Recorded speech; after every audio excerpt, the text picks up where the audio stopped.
Developmental molecular biologist and research consultant John Medina कहते हैं कि हमारी सारी प्रॉब्लम्स की जड़ हमारे दिमाग का सोचने का तरीका है और ये तभी ठीक हो सकता है जब हम दिमाग के जरूरी रूल्स को जान लें। तो इसीलिए उन्होंने हमारे लिए न्यूयॉर्क टाइम्स की best seller book brain rules लिखी है, जिसमें उन्होंने 12 साइंटिफिक ब्रेन रूल्स बताए हैं जिन्हें जान के और फॉलो करके हम अपने पढ़ने की, सीखने की और काम करने की पावर को 10 गुना बढ़ा सकते हैं। चाहे आप एक बिजनेसमैन हो या जॉब वर्किंग हो, स्टूडेंट हो या इवन टीचर, ये 12 तरीके आपकी परफॉर्मेंस नेक्स्ट लेवल पे ले जाएंगे और डेली लाइफ में आपके लिए चीजें आसान करके आपकी लाइफ को, आपको और आपके ब्रेन को पहले से बेहतर और स्मार्ट बनाएंगे। तो आइए जानते हैं वो 12 रूल्स। रूल नंबर 1, हम इंसानों का दिमाग एक सर्वाइवल ऑर्गन है जो समय के साथ इवॉल्व हुआ है। हम इंसानों के इवॉल्व यानी कि विकसित होने के साथ ही हमारे सोचने का तरीका और सर्वाइवल की टेक्निक्स भी पहले से इवॉल्व और अलग हुई हैं। चाहे हम इस वर्ल्ड में सबसे ताकतवर ना हो, लेकिन हमने वक्त के साथ सबसे ज्यादा स्ट्रॉन्गेस्ट ब्रेन डेवलप किया है और यही हमारे सर्वाइवल का भी रीजन है, चाहे फिर वो हमारी हिस्ट्री हो या हमारा आज। हमारा एक्शंस को एनालाइज करना और जिंदा रहने के लिए दूसरे इंसानों के साथ कोऑपरेट करना ही हमारी हजारों सालों से सर्वाइवल स्ट्रेटजी रही है, ताकि हमें सर्वाइव करने के लिए मदद मिले और जिंदा रहने के लिए कि हम अपने जीन्स को आगे भी बढ़ा सकें। और अगर हमारा एनवायरनमेंट और आसपास के लोग हमारे गोल्स को सपोर्ट करते हैं तो हमारी प्रोडक्टिविटी और क्रिएटिविटी भी बूस्ट होती है। लेकिन अगर हमारे यही रिलेशंस, कनेक्शंस और अंडरस्टैंडिंग दूसरे लोगों के साथ सही ना हो तो वो ग्रुप और एनवायरनमेंट हमारे ब्रेन और हमारी लाइफ दोनों को बेकार बना देता है और यही चीज हमारी वक्त से पहले डेथ का भी रीजन बन सकती है। तो सिर्फ स्ट्रॉन्गेस्ट ब्रेन सर्वाइव करते हैं, ना कि strongest bodies. Rule number 2, exercise करना हमारे ब्रेन की पावर को बढ़ाता है। रिसर्चर्स ने 2 तरीके की पॉपुलेशन पे एक स्टडी की जो एक दूसरे से अलग लाइफस्टाइल जीते थे। ग्रुप ए में वो लोग थे जो रोजाना फिजिकल एक्सरसाइज करते थे और हाईली एक्टिव रहते थे, और वहीं दूसरी तरफ ग्रुप बी में वो लोग थे जो कोई भी फिजिकल एक्सरसाइज या एक्टिविटीज नहीं करते थे। तो रिसर्चर्स ने पाया कि ग्रुप ए का कॉग्निटिव स्कोर ज्यादा था ग्रुप बी के मुकाबले।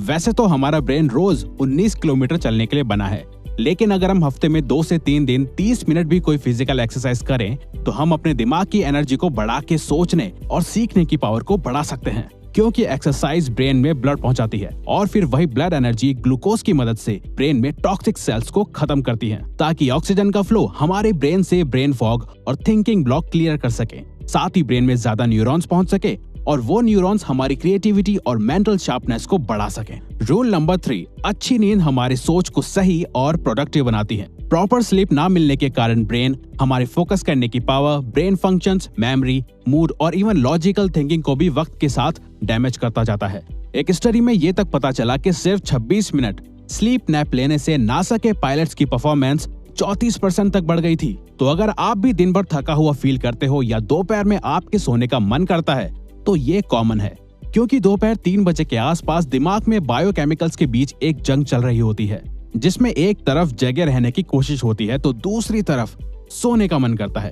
तो उस वक्त अगर पॉसिबल हो तो हमें कुछ देर की झपकी जरूर लेनी चाहिए। डॉक्टर मरीना का कहना है कि असल में हमारा ब्रेन सोने के दौरान भी रेस्ट नहीं कर रहा होता, वो दिन भर की इंफॉर्मेशन को प्रोसेस और चीजें लर्न कर रहा होता है। लेकिन हमारे लिए प्रॉपर स्लीप और नैप्स लेना बहुत जरूरी है एक प्रोडक्टिव माइंड के लिए। रूल नंबर 4, हमेशा चिंता करना हमारी लर्निंग एबिलिटी और दिमाग दोनों को डैमेज करता है। हमारा ब्रेन लगभग सिर्फ 30 सेकंड्स तक चलने वाले स्ट्रेस से निपटने के लिए ही बना है, ज्यादा लंबे समय तक रहने वाले स्ट्रेस के लिए नहीं, क्योंकि ज्यादा स्ट्रेस लेना हमारे ब्रेन की ब्लड वेसल्स को खराब कर देता है और इसके कारण हमें हार्ट अटैक भी आ सकता है। अगर आपको घर में, क्लास में या जॉब में आपको रोजाना काफी ज्यादा स्ट्रेस एक्सपीरियंस करना पड़ता है तो यही स्ट्रेस आपके लाइफ में सक्सेसफुल होने के चांसेस को भी इफेक्ट करता है। मतलब अगर आपके घर का एनवायरनमेंट ठीक नहीं है तो उसका स्ट्रेस आपकी जॉब में या क्लास में आपको परेशान करेगा और आपकी परफॉर्मेंस और प्रोडक्टिविटी को खराब करेगा, क्योंकि ज्यादा स्ट्रेस से कॉर्टिसोल बढ़ने के कारण हिप्पोकैम्पस में सेल्स डैमेज होने लग जाते हैं और हमारे ठीक से सोचने और याद करने की एबिलिटी कमजोर होने लग जाती है। तो अगर आपके रिलेशंस ठीक नहीं है और इस बात का आपको स्ट्रेस होता है तो उन्हें ठीक करो और अपने घर का स्ट्रेस अपने ऑफिस या क्लास में लेके मत जाओ। जिन चीजों और लोगों को कंट्रोल नहीं कर सकते उनका स्ट्रेस आपको नहीं लेना चाहिए। रूल नंबर 5, हर दिमाग डिफरेंटली वायर्ड होता है। हमें स्कूल में बताया गया था कि हम इंसानों का ब्रेन एक जैसा होता है, लेकिन ये इन्फॉर्मेशन गलत है।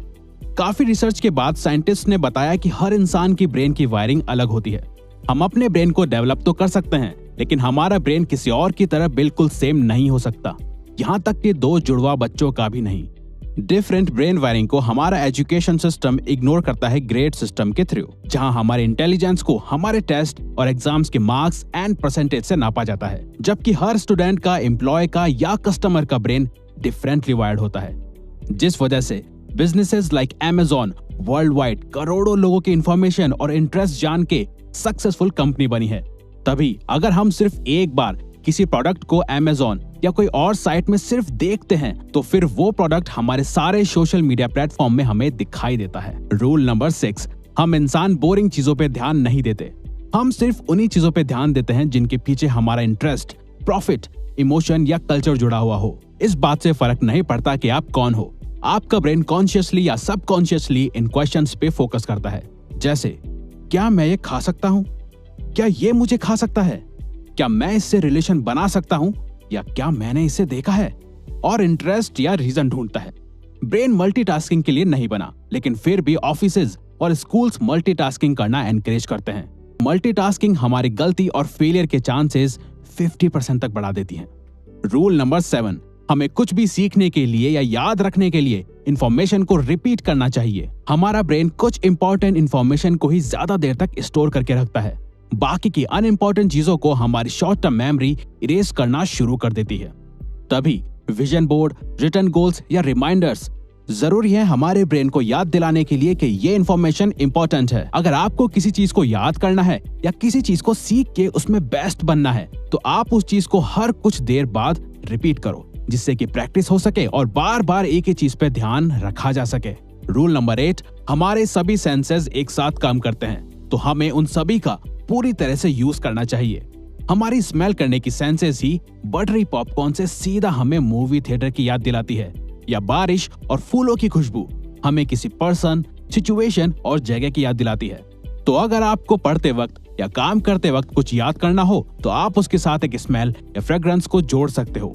अब चाहे ये आपका परफ्यूम हो या रूम कैंडल, आपको जब भी वो स्मेल आएगी, आपको पास्ट में हुई इंफॉर्मेशन याद आएगी, और इसके चांसेस 10 से 50% भी हो सकते हैं।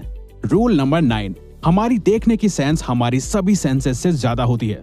हम विजुअली देखी गई इंफॉर्मेशन को ज्यादा याद रखते हैं कंपेयर टू सुनी गई या पढ़ी हुई। आपको बायोग्राफीज पढ़ के शायद याद नहीं होगा कि कौन से पेज नंबर पे एग्जैक्टली क्या बात या सिचुएशन लिखी थी, लेकिन अगर उसी बायोग्राफी पे कोई फिल्म बनी होगी तो उस मूवी के सीन्स आपको अच्छे से याद होंगे, क्योंकि हमने अपनी हिस्ट्री में जानवरों, खाना, खतरा, सिचुएशन और इंसानों को देखने के बाद ही जाना है कि हमारे लिए क्या सही है और क्या नहीं, और फिर उसी विजुअल पावर को हमने आर्ट या लिटरेचर में कन्वर्ट किया ताकि हम चीजों को विजुअल याद रख सकें।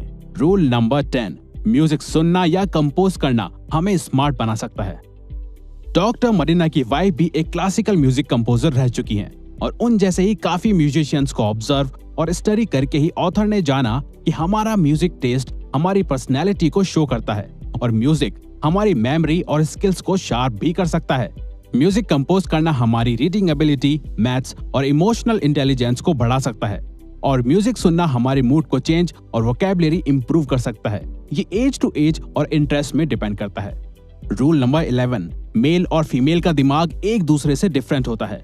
एक बार रिसर्चर लैरी केहिल ने मेल्स और फीमेल्स को एक हॉरर मूवी दिखाई और पाया कि उस दौरान मेल्स के ब्रेन का सिर्फ राइट हेमिस्फीयर काम कर रहा है और लेफ्ट हिस्सा शांत था, वही फीमेल्स का लेफ्ट हेमिस्फीयर काम कर रहा था और राइट हिस्सा शांत था, जिससे उन्हें पता चला कि मेल्स और फीमेल्स का स्ट्रेस हैंडल करने का, सोचने का और काम करने का तरीका एक दूसरे से काफी अलग होता है।